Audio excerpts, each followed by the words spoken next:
Well, hello everybody. Hello, Bettina. How are you doing today? Hi, Eric. Hi, everyone. I'm doing great. How about you? I'm doing really well.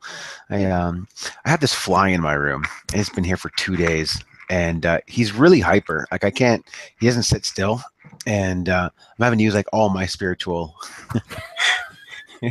tools in my box to I've fantasized about killing him about a half dozen times. And I've tried to put like the light on in the hallway to like get him out of here and turn off my lights, but then like I don't know. Just doesn't. He seems to like my room, and it could be because there's like butter tart crumbs in here or something. No one leaves until the butter tart crumbs are Yeah. gone. That's hilarious. Yeah. Well, maybe he I likes can't get you. rid of him. I know. I know. I and so like now that we have kind of a relationship for 2 days, um, You're gonna be I don't sad when know. he goes. That's right. That's right. Because now it's almost like a battle of wits, right? Like he's so quick. Like I've thought I had him a couple times, but or it could be her. Who knows? But yeah, just I've been struggling, and he landed on my arm today as I was kind of half awake, and just kind of freaked me out because I thought maybe there was like a bug on me or something like that, and kind of Yeah. it was a fly, but um, so now it's like it's deep my hatred for this fly. Hmm. A metaphor for what, I wonder. I know, I know, right?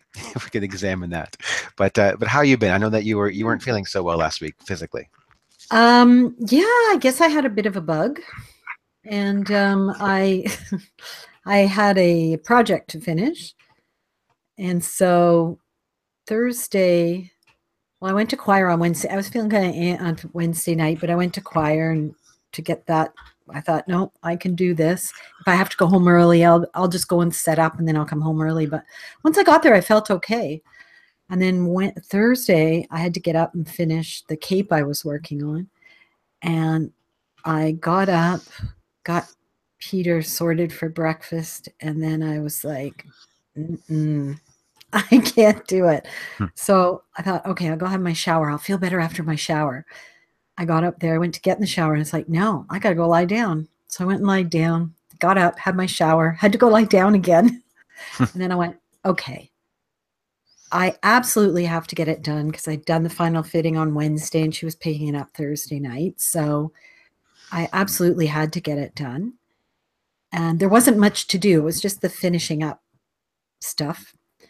And I thought, I'll just do as much as I can and then go lie down and do as much as I can and go lie down. And so that's what I did. And I got it done. And then I went to bed and I stayed there for the rest of Thursday and part of Friday, most of Friday, and um, slowly started to get better from there. But I don't usually get sick, so I'm not really good at that, just sort of lying there doing nothing. Um, because my mind then says, "Oh, you have to do this and you have to do that, and there's other sewing you have to do, and this and that and the other thing." So it was interesting for me just to not be pushing myself to do things that I wasn't feeling up to doing. Never mind wanting to, but not being up to doing it. So just listening to my body. And that was really interesting because I really recognized at that point, listen to your body. Like really listen to what your body's telling you, and your body's saying, get some rest. There's nothing wrong with that, you know. So the dishes aren't done. And Peter took really good care of me, which was nice. It's nice to be taken care of because that's usually kind of my job, is taking care of everybody and making sure their meals are, because that's part of my contribution to the family, is to, sort of take care of the house and make sure everybody's fed and all those things. So it was really nice just to be able to lie back and go, yeah, I'm going to enjoy this for the few days that I'm receiving it, and just be able to receive it without feeling guilty or feeling like I should be doing this, like this is my job and I should be doing it. So it was kind of a good little education for me, because Yeah. like I said, it doesn't happen to me that often. So I'm not really used to it. It can be a humbling experience, and in a way, there's a lot to be gained from those few days where you spend sick, and hopefully, everybody's really naturally healthy and only get sick, a couple times a year, if that. But it can be a really nice experience. I know that when you're forced to slow down, it kind of brings into focus like what's really important, what needs to be done, and what doesn't need to be done. And it's also can be really nice to switch roles like that. To have somebody take care of you, or to you be the one to stay home, or however the situation works. It can be nice. It gives you kind of a little perspective when you have to trade roles for a couple of days. Yeah. And I know, I guess it's really easy when you get into those certain roles in relationships. It's really easy to start feeling guilty when you're not sort of fulfilling your role. Um, but it's also a really nice feeling when you kind of surrender to it and recognize that, it's okay to be in that place. It's okay to have someone else, care enough about you to take care of you, and to be able to receive that. And I think, I don't know about men, but I think for women it's a huge thing, because they're the more, generally speaking, the more nurturing ones. But I think, and I've always sort of been an advocate for men, but I think we, as women, we don't give men the chance either to be nurturing and to contribute in that way, Mm. because we think of it as our role. And I think that probably needs to change a bit. Yeah, it's interesting. That touches on something.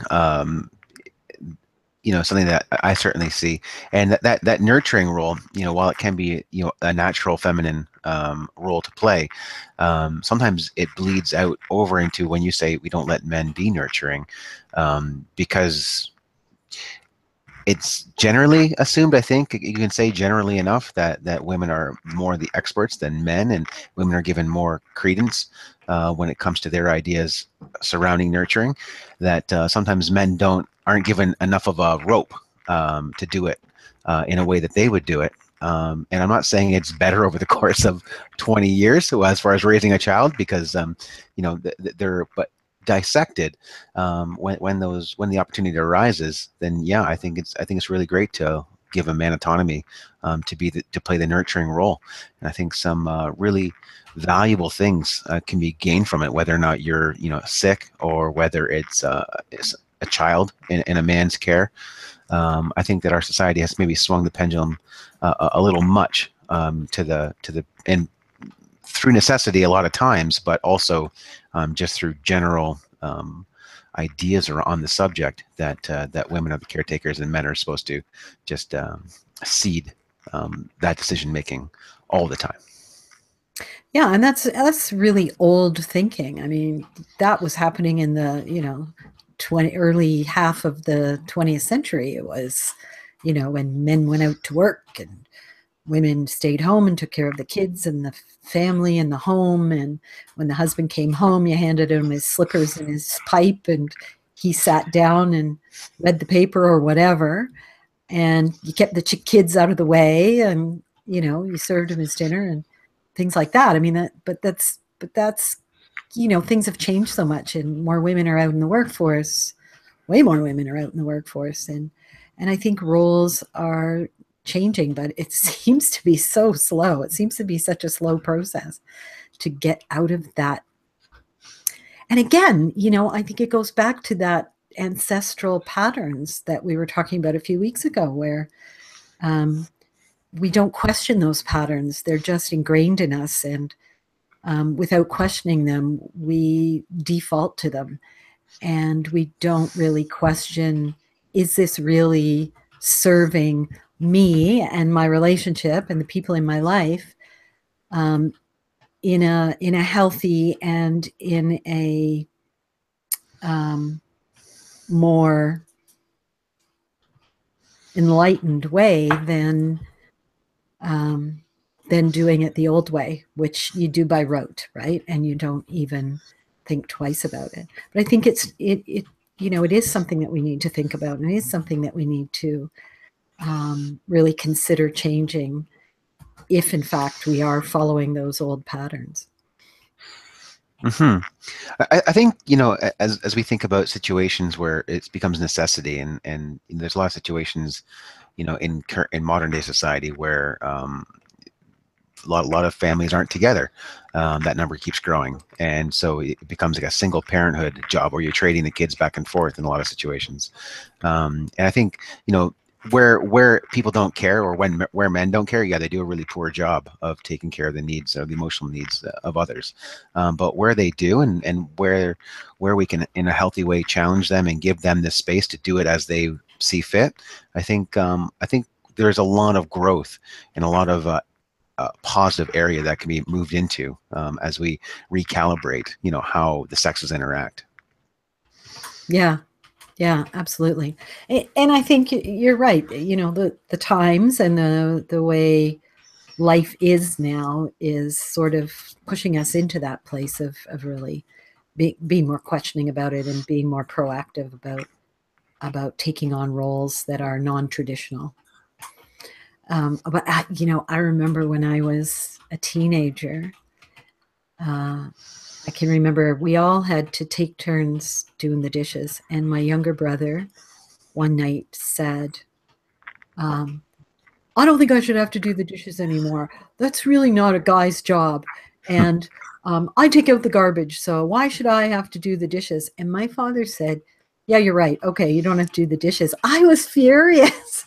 I was furious. I was like, no, this can't be happening. Because, you know, you take the garbage out once a week and you think your job is done. Hello. And there you go. There's that, you know, falling back on old traditions and you know the what we teach our children about our roles as parents, as men and as women, is really important, and we teach them that by our action, not only by things like that, but by our actions and how we approach the role of father and the role of mother, and what that means, and how they can be very fluid and interchangeable um, at any given time, depending on necessity, as you said, and depending on choice too, because I think it, you know, there's some things that I might not like doing that somebody else might like doing, you know, so who cares if it's a woman's job, or, you know, who cares if it, like, I know lots of people who the woman or the wife is not really, is more of a career person, is not really into that full on nurturing, you know, hands on with the kids, what the husband is. So the husband stays home and looks after the kids because they're able to do it that way. And, you know, I think that's great. And I think that, you know, doing it by choice and doing it by, or by necessity, I think it's really important to be able to look at all the factors that are involved in that sort of whole relationship thing, and the roles, because the roles are not who we are, right? The roles are just things that we take on in our lives. And yeah, I think that as long as we remember that the role does not define us, then it makes it much easier to look at it from different perspectives. Yeah. Yeah, you know, I think it's a good example, the one you used with your dad and your brother, because it really does show how deep it runs. You know, how that these gender lines and these gender expectations, and I think that even you know, a female watching this might even be like, oh yeah, sure, give the guy, you know, the reins to running a Wednesday night after school, and you'll see how nothing gets done.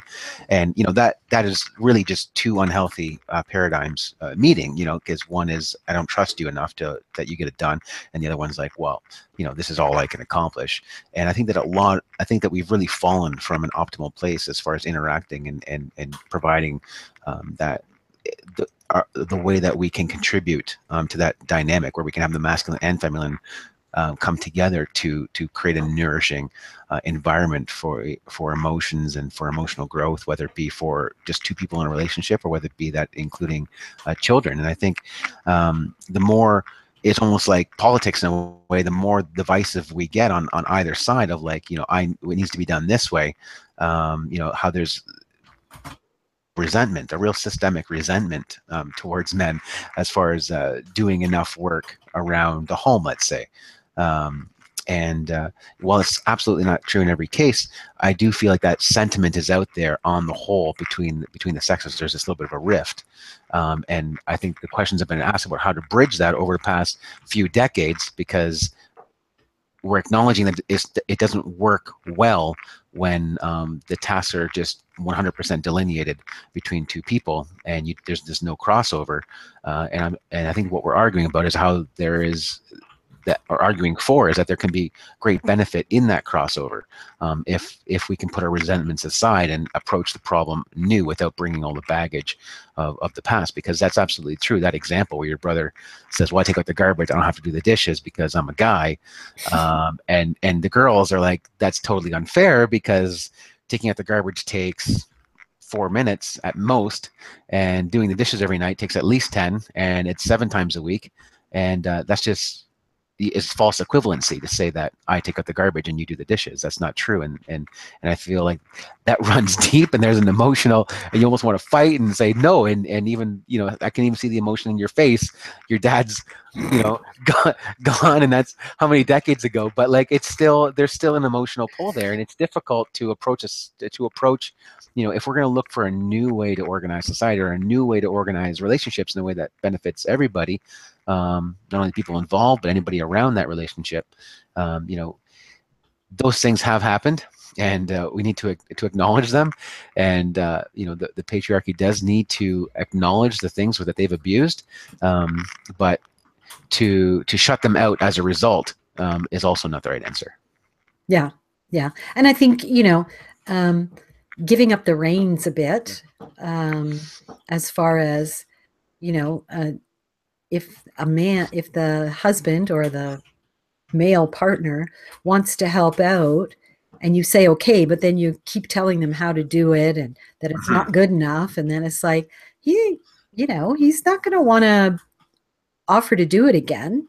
He'll give up really quickly under those circumstances. Absolutely. So give it up. Like, when they offer to help, let them help and let them do it their own way. It's like, there's got to be this fluidity in this sort of, there's got to be like a letting go, and the fluidity, which, you know, I notice for us is, if something needs to be done, somebody does it, you know, like, it's not, well, that's, you know, these are your jobs and this is what you do. I mean, there's lots of times after dinner, it's like, do you want to do the dishes? No, but I'll do them. Right? Like, neither of us want to do the dishes, and it's like, no, but I'll do them. And one of us might be more willing to say, okay, I don't want to do them, but I'll do them. And that changes all the time. And sometimes we go to bed and the dishes aren't done. And you know what? It doesn't matter, because they'll still be there in the morning waiting for you. So it's not like, you know, it's not like something bad's going to happen. But we're both okay with that too, right? Like, I don't get upset if they don't get done. Not that I never have in the past, but it's just, you know, we've got to relax our ideas and our views about how things should play out. And I think sometimes we're too rigid about roles, and about the division of roles, and about how it's all gonna, you know, play out in the end. And I think if we relax, you know, our standards a bit, we'd be a lot happier. You know, people say, well, I want to be happier, but, Yeah, you know, but I have to control this little box that I live in. And you know, you're not going to be happy if you're living in a box and you have to keep in the sort of boundaries of that box. You're not. There's got to be a certain amount of flexibility in how you approach anything in life, not just, you know, gender roles and splitting up of responsibilities. Yeah. You know, like being I'm a 37-year-old male, and you know, my peers, you know, the guys who are in their 30s, early 40s, you know, that I associate with. It's one of the biggest things when relationships aren't what they can be. You know, it is a lot of time because there's lots of reasons, but one of the side effects is that the guy has just given up. He just doesn't even attempt to contribute creatively. He just contributes in the way that he's asked. And in a situation like that, yeah, it is a great question about, like, I want to be happy. How does it feel? And it feels, you know, for a woman to have to say, can you do this, and do it this way? And if you don't, then I'm going to, you know, give you some sort of pain in my disapproval. How does that feel? You know, and how does it make the man behave? Does it turn him into the person that you want him to be, you know, or is he just turned into like a subordinate who's contributing like a laborer? And you know, how does that make him feel? And this is a real way that I feel like sometimes unexamined relationship and family dynamics can really become really cold, and then we miss the whole point of being in a relationship in the first place, which is to be, you know, vulnerable and open and connective and loving. And peaceful. And Yeah. yeah. And I think a lot yeah, of, sorry. I was going to say that your point to letting it go is a good one. And of course, things need to get done. But, you know, like you say, you know, whether the dishes get done right now or in an hour or tomorrow, you know, it's okay. You know, choose happiness, choose love. You know, it's just, they're just dishes. They're just, you know, cutlery. You know, Yeah. who cares? Yeah. And I think sometimes we don't even notice, because we do it so much, we don't even notice when we're doing it. For example, Ah, the dishwasher. I have a way of putting things in the dishwasher. Okay, so I put all the cups go on this side and all the glasses go on this side, and I have this little way of putting it all in. And I noticed not that long ago too, I noticed every time someone put something in the dishwasher and it wasn't in the spot that I thought it should be, I moved it. mhm. I moved it around. And then one day I realized, why am I doing that? What does it Yeah. matter? They're not going to get, the glasses are not going to get any cleaner on this side of the dishwasher than they are on this side of the dishwasher. And there was really no rhyme or reason. There's no explanation as to why I was putting them in the dishwasher that way, other than a habit that I formed. And it was, you know, again, in this little box. And I'm not only putting myself in this little box, I'm putting everybody else in this little box. Mhm. Whether they notice it or not, I'm doing it. And it's never about the other person anyway. So I notice I'm doing it. And I'm thinking, why, you know, it's about that. Why is it not good enough that somebody else, how somebody else did it? Which, you know, seems like a minor thing, but it spreads out into all sorts of other things. So when it's a minor thing, just know there's something deeper to it, right? Again, it's that not good enough thing. And this is when it's good enough, when the cups are over here and the glasses are over here. Like, this is what makes it good enough. No, it doesn't. And I think that's, you know, a good place to start is those little things that you notice can take you to explore a lot of different things that are going on under the surface. So just, you know, as a sort of a tip, it's, you know, when you notice something little like that, yeah, it's probably a good idea to look a little deeper, because it could be the source of a lot of little conflicts that happen in our lives Yeah. with people. Yeah. Yeah, and I think there's a couple points off that is like that. Yeah, I mean, living a wonderful life. We talk a lot of times on this show. We've had a lot of topics about, you know, we thought that this was the right way to live, or that this was the right path for us, or this was the right pursuit, or this was the right partner, or this was, you know, how I want to live. We had those ideas. They may have been ours. They may have been somebody else's. Lo and behold, you're 12 years later, and it no longer fits. It no longer fits your life. And that constantly reevaluating, like you say about the dishwasher, you know, when you notice it, to constantly reevaluate our lives and ask ourselves, oh, like, number one, don't sweat the small stuff. And here's a hint, it's all small stuff, like the book says. And you know, but to reevaluate what it is, that the way that we're automatically operating, and that can really do a lot for moving our life up levels. levels of enjoyment and ability to enjoy others during it. And, like these small things, even if the dishes didn't get as clean, or there was a couple who don't get clean because it's put in the wrong way or the wrong way, it's it's a machine. It'll do it for you anyways. Just leave it in there, do it again. And It ain't it's life just or death, like, It's not a life or death situation. Like this is it. you got to press two buttons, Yeah. and the machine will do it for you. Yeah. I mean, and I know. I mean, I've been there, and there's things in my life that I still do that with, where it's like, you go in the dishwasher and you see a couple things not the way that you'd put it on there, and you have a spectrum, and you got like, it's somewhere between mild annoyance, because you have to change it. And I've asked them to do it this way, but they won't. Why don't they care enough? And you can spiral downwards till just getting mad. But it's those little things that kind of get you in wherever you fall. It's just one more thing that gets you a little bit more on edge, that gets you in a little bit harder state, so that when you do interact, you're not there open, supple, vulnerable, to have the most joyous experiences. And the whole reason we want to fall in love in the first place is to experience that beautiful bliss, like being 6 inches away from each other and just staring into each other's eyes. But if you're upset about the dishwasher, you know what? It's probably item number 73 on the list, but you're not going to get there. And that's really it's all we want anyways. And how we act against our own interests. It's amazing. It's a trip, when you can stop and reevaluate your own life. It is amazing when you realize how many times you piss yourself off and how many times you get in your own way. And it's only you. Yeah. And if you think that someone loading the dishwasher properly or helping around the house is the thing that's going to make you happy, I guarantee you, even when it happens, you'll be happy for a minute, and then there'll be something else that you're going to, if that's the way you are, if that's, if you're out looking in the world for satisfaction, for love, for happiness, for contentment, for peace, whatever it is, if you're out looking in the world for it, every time you get it, you will go back out in the world looking for it again.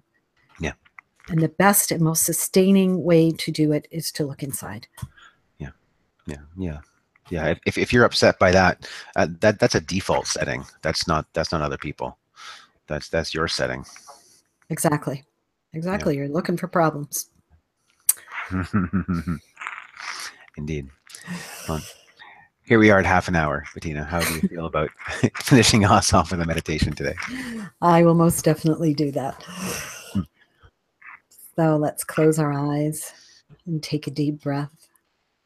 And as you breathe, move into that beautiful, loving space within you, where you will find all the answers. Every question you've ever had, every idea you've ever looked for, every truth you've ever sought, every conflict you've wanted to resolve is all answered in this place within. As you touch upon this place, realize and remember that with a single breath, you can connect to this place, and any conflict or problem that you have can be resolved by looking within, by finding within the answers to all the questions that lead you to your happiness, that lead you to love, and that lead you to peace. And when you're ready, wiggle your fingers and your toes and bring yourself back to the world. Thank you. You're welcome. Thank you. That was good. I really like that. Good. I'm glad you're feeling better, Bettina. Yeah, thanks. Oh my God. All right. Got to catch up on all the work I didn't get done. No, just kidding. That's right. Or else you give yourself massive pain. Yeah. Hurt yourself. Yeah. Reprimand yourself. Fight with yourself. That's right. That's we all do it. It's funny. Conflict and war. That's right. All the time. That's right. Take care, everybody. Bye for now. Have a good week, everyone.